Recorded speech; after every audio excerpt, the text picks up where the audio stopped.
You're listening to the Staffa Corner Podcast, a Staffa-tarian look at entertainment and life with your host, Greg Staffa.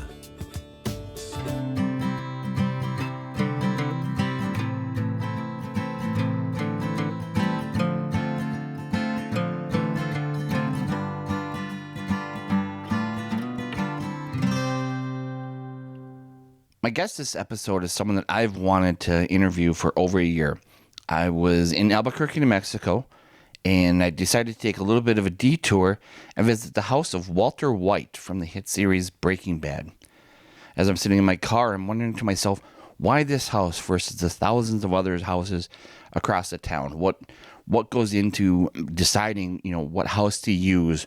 What is it about this one that sets it apart from all other contenders? And it got me really thinking about it. The houses that we recognize from like the Brady Bunch, the Happy Days house, these homes become iconic and recognizable to fans across, the U.S. In fact, if you search YouTube, you can find dozens of videos of people visiting these iconic locations, even if they're just filmed, exterior shots.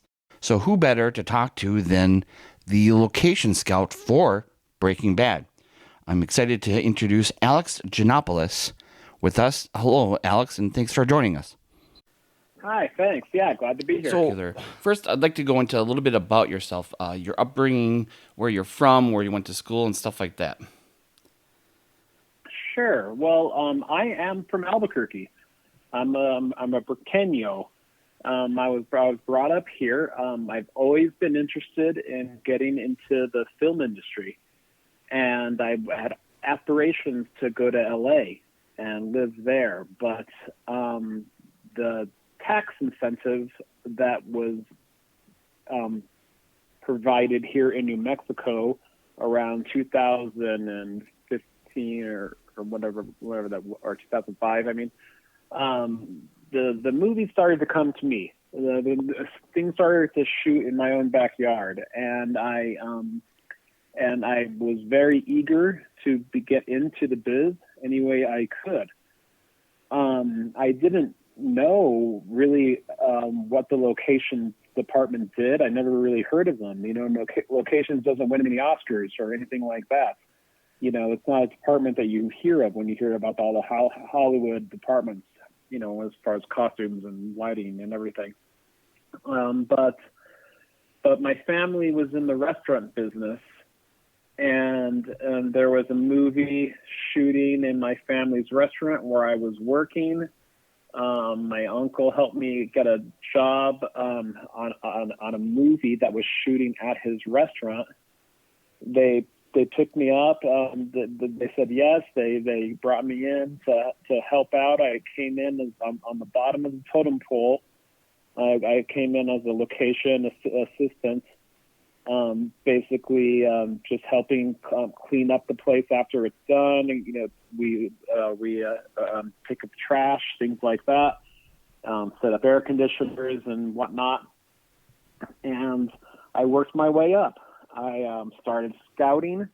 The pilot of Breaking Bad was actually my first scouting job. Oh, wow. Back in 2007. Wow. Yeah, and then I worked my way up into location management as well. I'm also a film lover and a filmmaker. I make my own films. I've been writing and producing short films for years. And I'm working on a feature film I'm trying to make right now. So that's my real aspiration. I've always wanted to make movies. And locations is kind of where I was brought into and how I was brought up in the world of the crew here in New Mexico. Oh, wow, that's fascinating. And so I think it really is an underappreciated job that we're all fascinated by, but yet doesn't get kind of the recognition. It is. It's very unappreciated. Basically, we are the locations department. It does not get very much appreciation from Hollywood or the fans or even the crew. We're usually the complaint department. People like to, people are everyone else gets to come and do their, gets to come. They get told where to go, get told where to eat. They do their job. I'm the one that has to set all that up, all the logistics. Mm-hmm. So we are the locations. We don't only find the locations, we make it all happen. Basically, we start by scouting. We're usually called onto a project very early on. The producers and directors give us the script. They ask us to help find the locations. We have to find several options for them to choose from. We scout around, and that's the fun part, really, is scouting with the directors, trying to find the best places to do it. But then when they choose it, it's also our job to make it possible. We are the ones that have to make contracts with a homeowner in the neighborhood. We are the ones that have to make contracts with all the neighbors. We do all the permits. We close the streets. We set up where everybody parks.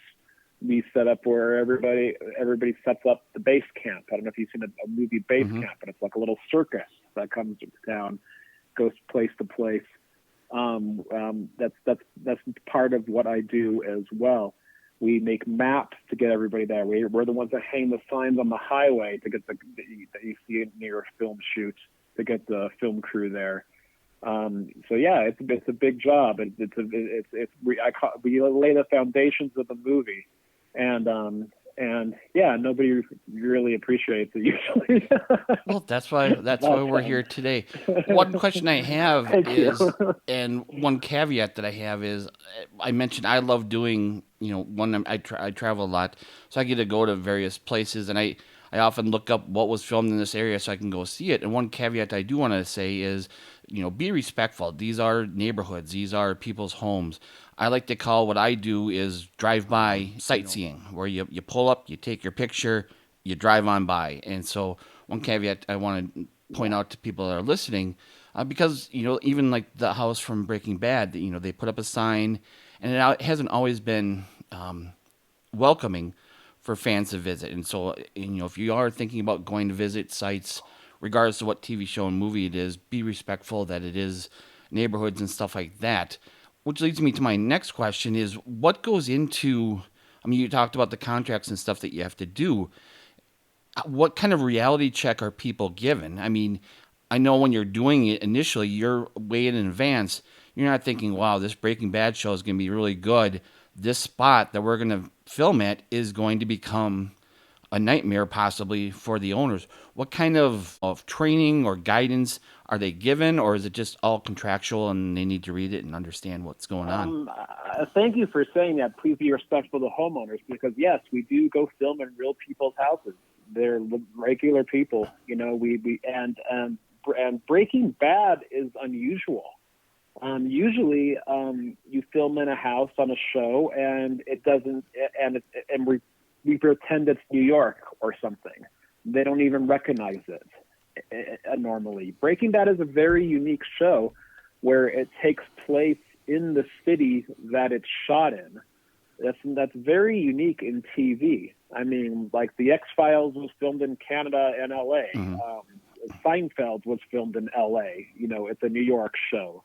It's not common for a show to have a presence in a city that it is actually.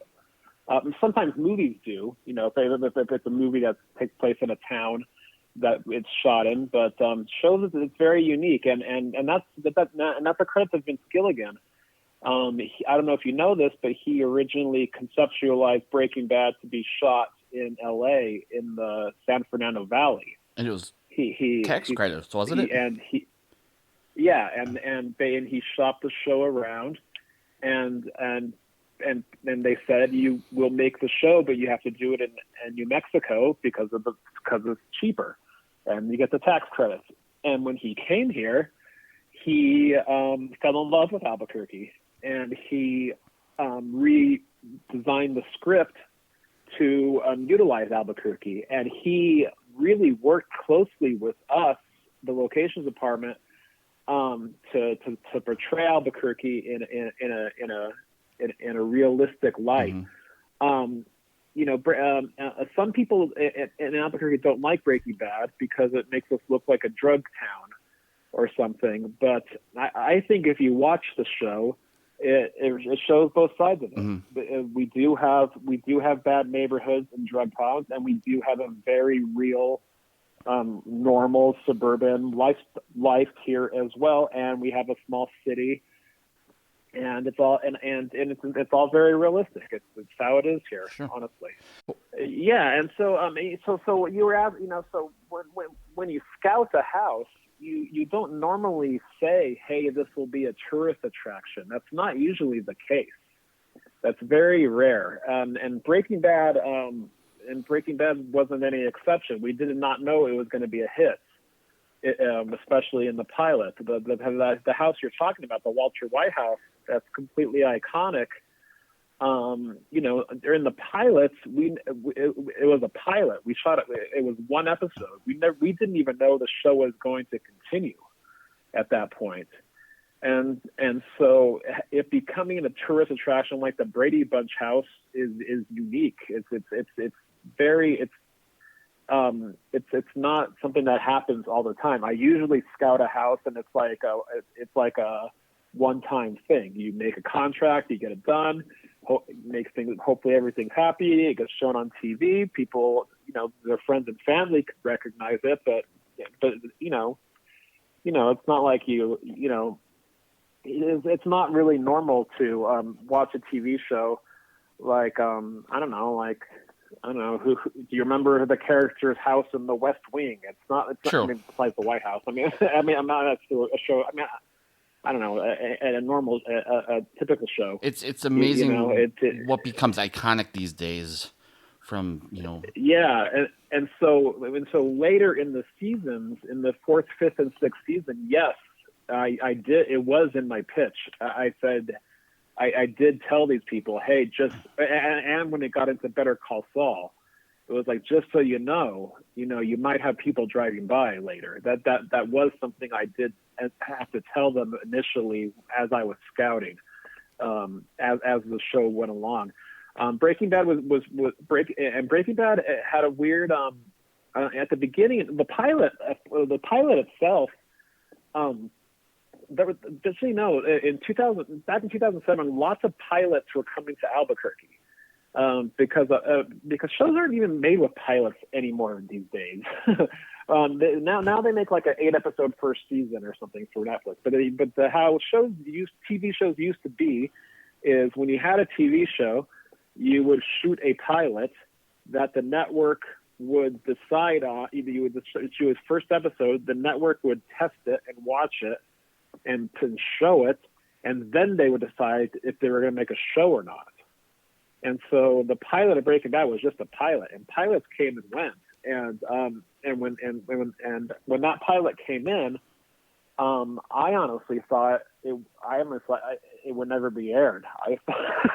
When I read the script, I thought it was great. I liked Vince. I liked the people there, But in my mind, I was like, "What is this show? This guy's dying. How is this a show?" Wow. I didn't know the vision of what was going to happen. I was like, okay, and so scouting for it, finding that house, there was no indication at all that it would be a hit. There was no indication at all that it would be iconic or a tourist attraction back then. If that makes sense. Sure. And one of the things that I find fascinating is in what you do is like the Walter White house. It's a house. The restaurant that they used was actually a restaurant, but they changed the name and everything like that. The car wash is a car wash, and yet Saul's law offices aren't a law office. So when you're looking for things, you almost have to kind of diffuse your brain into not looking exactly for what you're looking for. You're looking for what fits the director or whoever's mind. Can you give us a little bit of your process in looking for something, especially some of the more unique requests where it's not as upfront as a house? It's, we have an idea for this, but what you find could be completely different than what actually it is, and then it gets dressed up for that. What's your process for, getting something and then having to find it? Well, so it's a collaborative effort. So the writers write a script, and it comes from their imagination. And as the writers were seasoned with Albuquerque, they had maybe ideas of things that were there, but otherwise they just made it up out of the blue. And it's very normal for movies. And in the prep, as we are prepped in a movie, we have to determine whether this location that the writer imagined exists, or if we have to fake it, if we have to build it, which is the art department's job. There's a production designer involved, and the production designer is the one that builds the sets and designs those things. So, when you write in a lawyer's office, like Saul Goodman's lawyer's office, the interior of that office is very unrealistic. Mm-hmm. I mean, if you remember that, it's very designed. He's basically living inside a $5 bill or something. Sure. That doesn't exist in real life. You've been in lawyers' offices. They're very boring. And sometimes they want the boring look. But basically, when they write that in, my job is to go take pictures of every lawyer's office that I can find that will let us do it, that is interested, that I could present it to them. And then they look at the photos and they determine whether it's possible to shoot this on location or to build it. And in a TV show, when you're going back to a location every episode, it's very inconvenient to go on location a million times. Because basically, if I'm shooting in a real lawyer's office, I got to pay that lawyer's office to shut down operations for 2-3 days every time we film there. That can get, and we have to redress it. We got to take all their stuff out, put all our stuff in. At that point, you just build it, type of thing.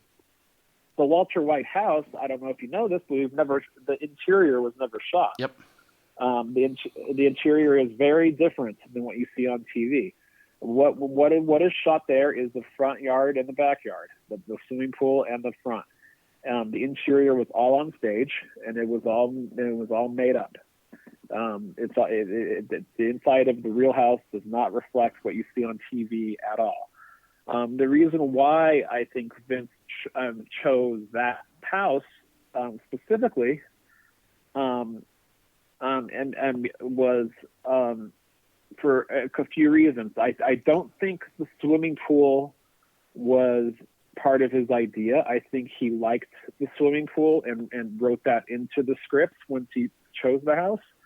What he liked about the house was it looked like an everyman's house. He wanted something that looked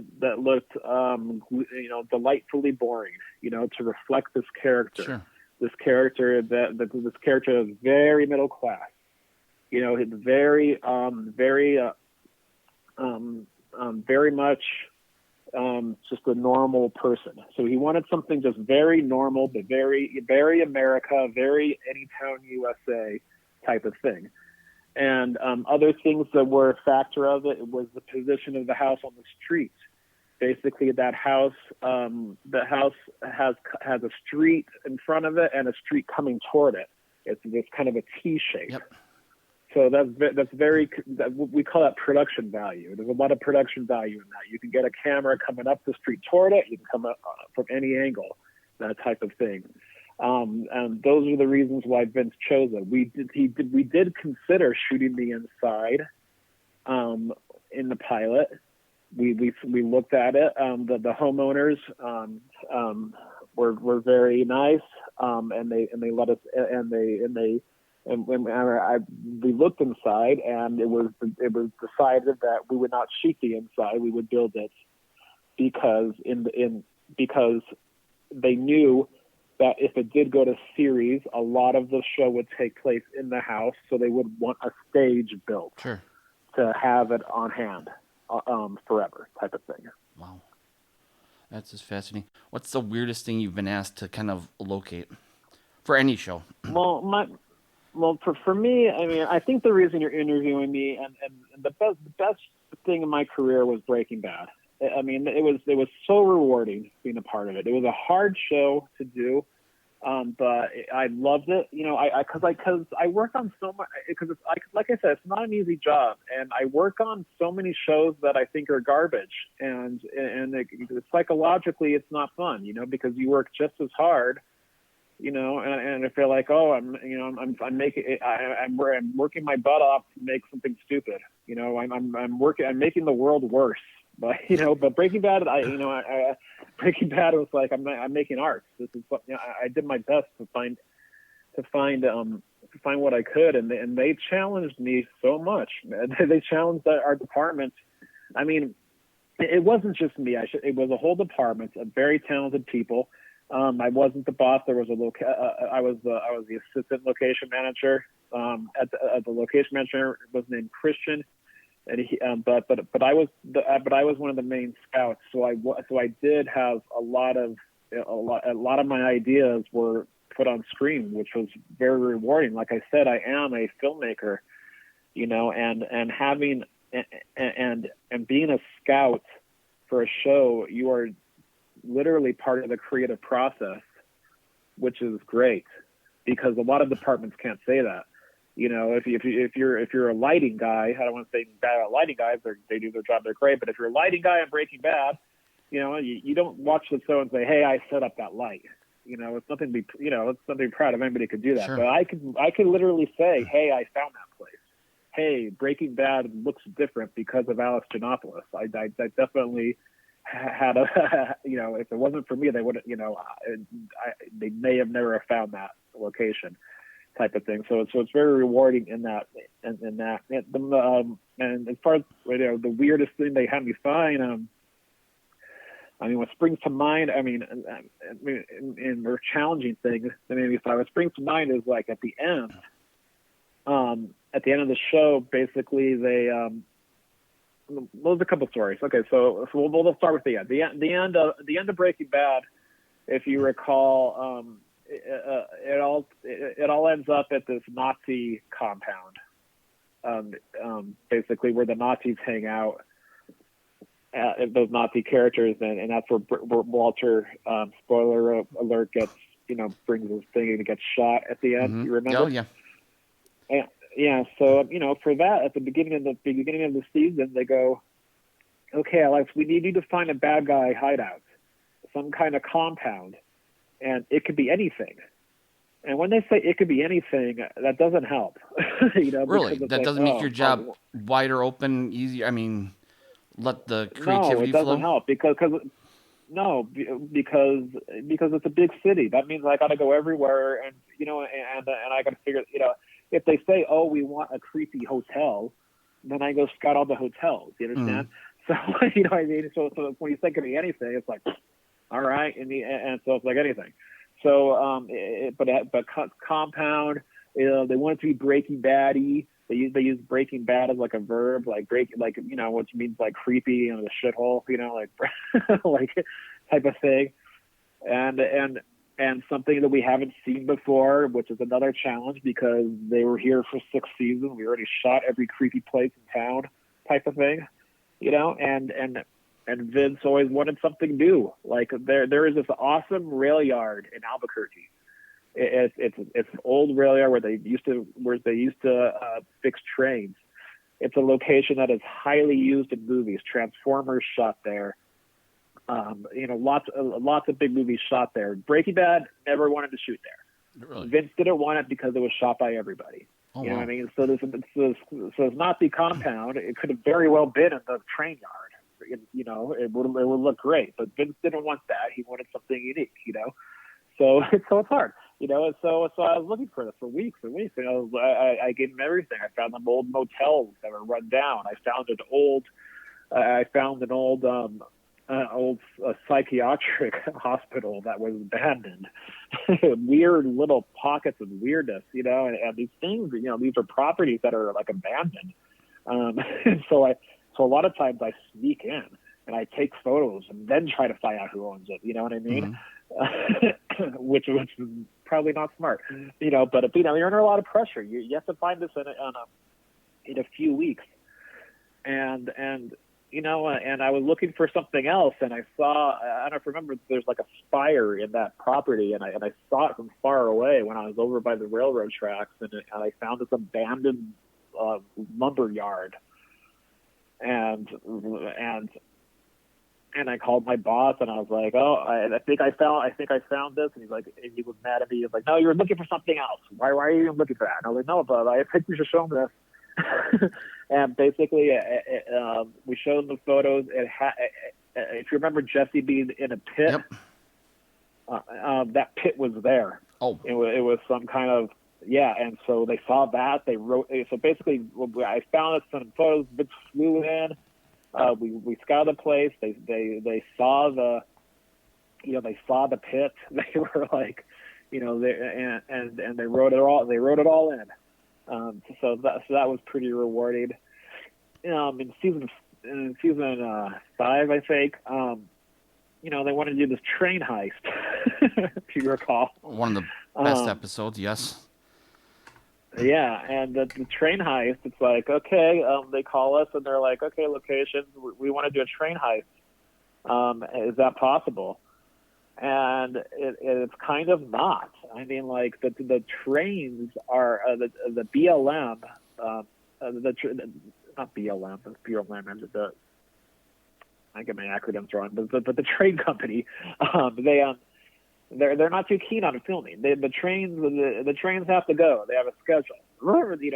They don't let people on tracks. It's not cool to shoot on train tracks. There's a news story about a crew member who died on a train track. It's not cool to shoot on train tracks. Mm-hmm. Whenever we're near a train track, I got to tell people I can't control the train. I can stop traffic. I can stop people walking. I cannot stop trains. We have to let them go by. And so. And so what we ended up doing is we researched and we found a private track. Basically, there's a train track that went from Santa Fe, what's an hour outside of Albuquerque, to Laney, New Mexico, and it was private. It wasn't owned by the government or the train company.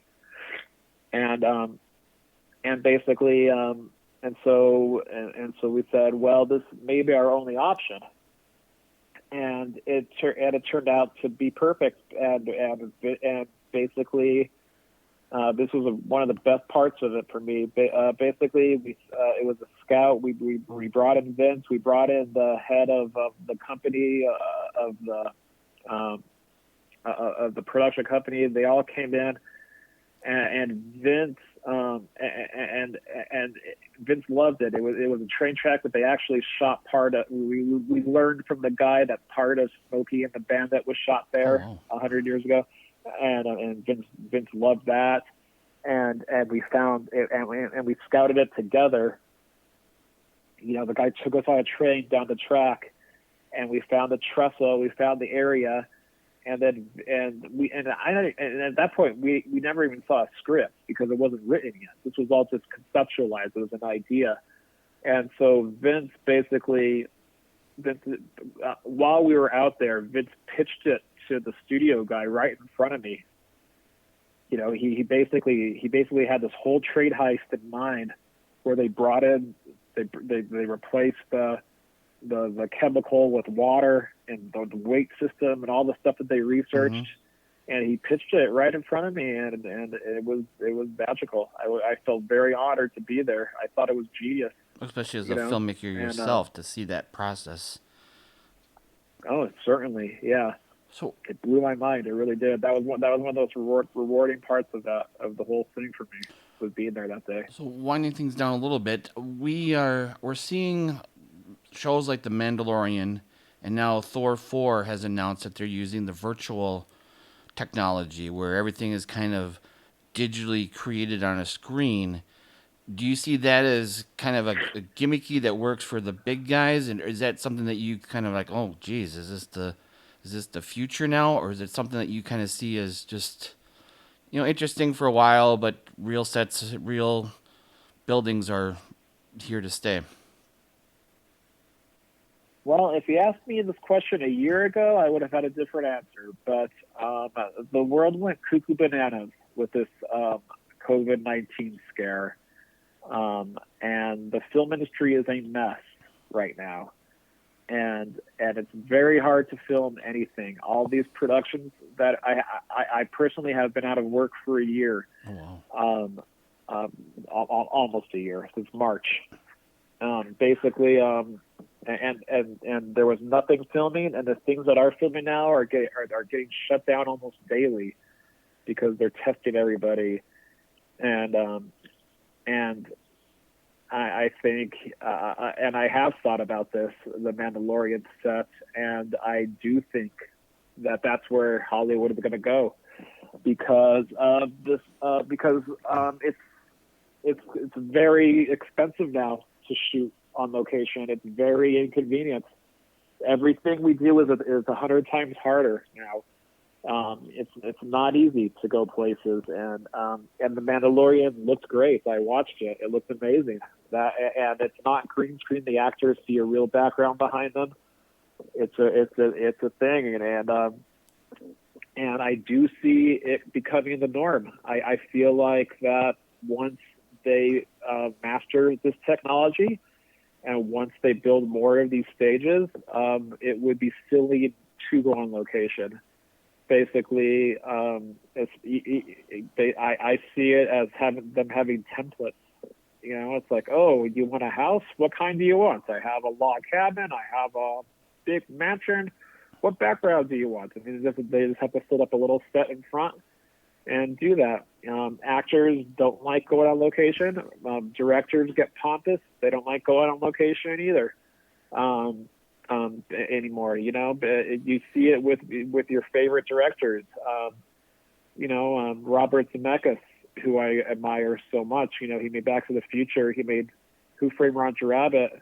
You know, for the past 20 years, he's been making studio stuff. Mm-hmm. You know, he's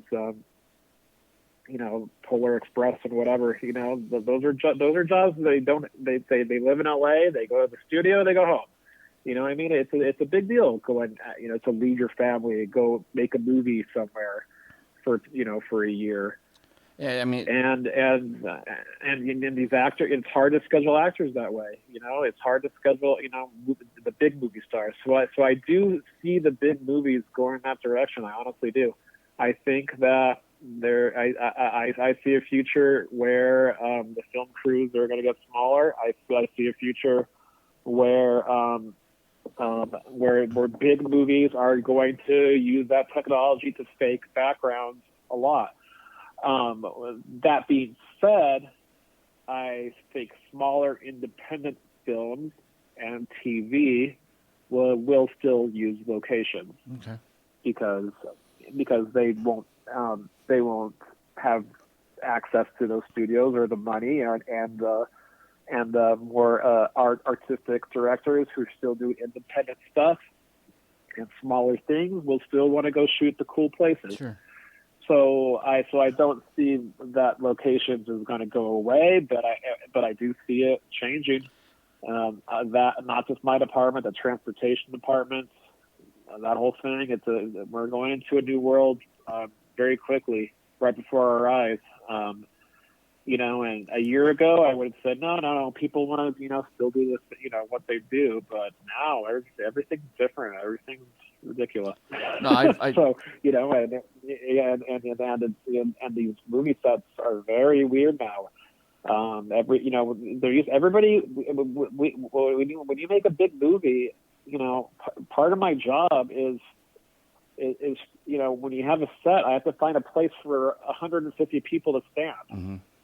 Basically I need to find, they asked me to find an area to put the costume. They asked me to find an area to put, this and that at every location. You know what I mean? I gotta pay every neighbor's garage to put people's equipment in while we're shooting at a house across the street. Wow. That type of thing. Now they're not even bringing people to set. Everybody's in their own little zones, and it's a weird thing. And like I said, I haven't really worked. I haven't really experienced it myself. But from what I hear, it's very inefficient, very weird, and very stressful. Oh, I'm sure. And yeah, and at the same time, this Mandalorian technology has started, and I don't see why Disney would shoot a Marvel movie on location anymore when they have that technology. Why would they? They could bring Robert Downey Jr. to a stage and put anything they want behind him. Yeah, and it's been a fast. I mean, just the leaps and bounds. I think, years ago when the prequel trilogy came out for Star Wars, I think a lot of fans fought back because so much of it looked digital, because it was digital, that it didn't look real. And I think a lot of people pushed back. But now the technology that we're seeing, it looks real, and it's not. And green screen is not the same. Green screen is not the same as what you're describing with the Mandalorian. Like in the prequels, Liam Neeson famously hated it. He didn't want to do any more Star Wars movies because he hated working in front of a blue screen. But now they're in like a surround theater almost, where it's being played as they go. No, it's probably very fun for an actor to be standing in the middle of Tatooine. Oh, I'm sure. It's probably preferable. I would. Well, you can control all the environments and everything. So my final question for you, and again, I appreciate you for coming on. Like I said in the beginning, you were someone I wanted even before I knew who you were. I knew you were one of the people that I wanted to talk to first. I think that's one of the opportunities that this is allowing me to do, is to talk to people like you. You mentioned it briefly, but you are a filmmaker yourself. Tell us a little bit about that side of you, not just the location scout, but you've done a lot of writing. Looks like you've done some producing. Tell us a little bit about that side of you. Thank you. Yeah. Well, that's what I've always wanted to do. I'm a storyteller. I'm a writer. I started making movies in college, like really bad ones. I had a public access show in Albuquerque where I would play my movies, and they were all very weird, silly things I would make with my little digital camera back in those days, an iMovie, and I had a weird little cult following, and then as I worked in the film business, I developed my own crew. We're called Ultimatum Pictures, and we made lots of short films. I participate in the 48-hour film projects almost yearly, where basically you have 48 hours to make a 7-minute movie. They challenge you. They give you a genre, a line of dialogue, a prop, and a character, and you have to write, direct, you have to write, produce, and edit a movie in 2 days. Oh, wow. And it becomes a competition, and I've made almost 20 of those. We won last year. And I've written several pilots. I've written lots of features. I've pitched them to to producers. The producer Melissa Bernstein, the producer of Breaking Bad, is probably very annoyed with me that I keep putting scripts under her desk, Where did that come her from? door and stuff. Yeah, well, I mean, no, she was actually very, very, very nice to me, and she did read my scripts and give me feedback and things like that over the years, and other producers as well.